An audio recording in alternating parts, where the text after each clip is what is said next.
He used to wear this every New Year's Eve for rejuvenation. New Year's Eve, brand new year.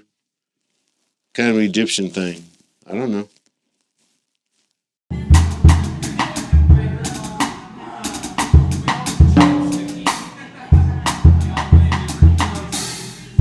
Hello, everybody, and welcome to another episode of Records with Ralph, where we're comparing my clothes with some record albums. That's a strange concept, but we've been doing an okay job so far. I want to start off just by showing you the back of this shirt because it has representation of, I think, a phoenix, where we have rebirth. This is the Egyptian version of it. I don't know exactly what the character's name is, but it has to do with rebirth. The first one here is with the Grand Funk.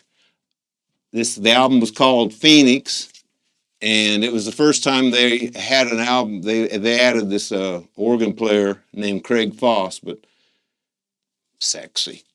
Phoenix. First album I bought, I think, when I got out of the Navy in about 73. Just wanted to show you a couple other Grand Funk albums I have. This is their first one, Grand Funk Railroad, they were being called at the time. If you haven't heard this record, it's a great one. This is a plastic sleeve, empty record, Grand Funk Survival. That's probably my favorite Grand Funk album. They're still around in various forms today. Here's another album called Phoenix by Cannonball Adderley. This is one of the last records that Cannonball did, and it's just excellent.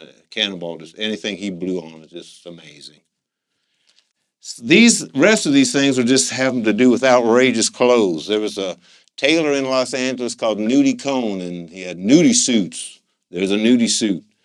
Porter Wagner started popularizing them on his TV show in the 50s. They had wagon wheels and cactuses, all this rhinestone stuff on it.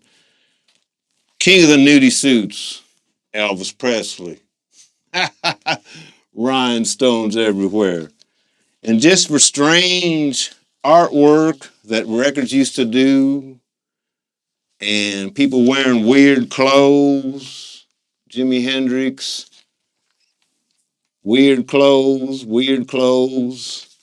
Here's a Miles Davis record that backside show all these weird clothes. This reminds me of like New Year's Eve when I was in the Philippines, and all the guys got these tailor-made clothes and went out, and they just looked like Technicolor guys. It was amazing. This song, Great Expectations, was ripped off by a band called the Jesus Lizard, and a song called Along Came Dudley, or Then Came Dudley.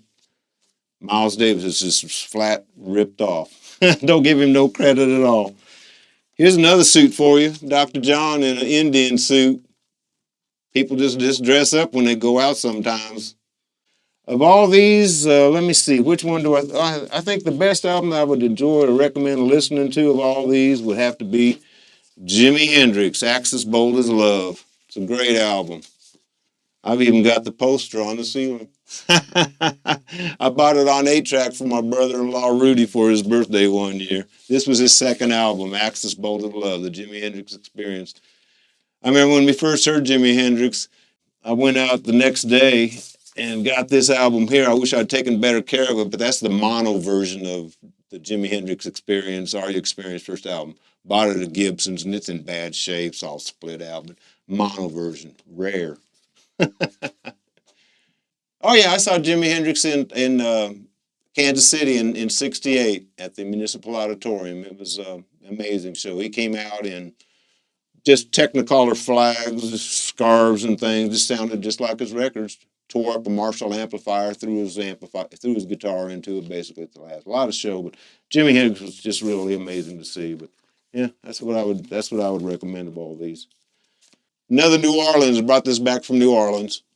It's all a lot of threads. It's all this is a lot of metallic gold threads in there. Yeah, it's metal like threads. It's weird. That's it, folks.